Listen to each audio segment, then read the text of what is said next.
Shoutout mga lodi. Ayun to kami ngayon, ang init. May mga 16 pa na nagbabarak. Sobrang init.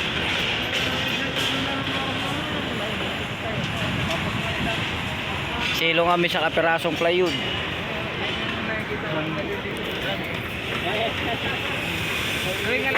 Ayan yung half day. Yung mga 16 ha. Ayun o, half day. Half day, alas 4. Ito yung nanalo. Oy, balato.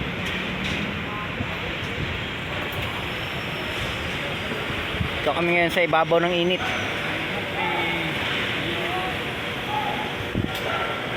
Grabe init ah. Mahingitim tayo nito.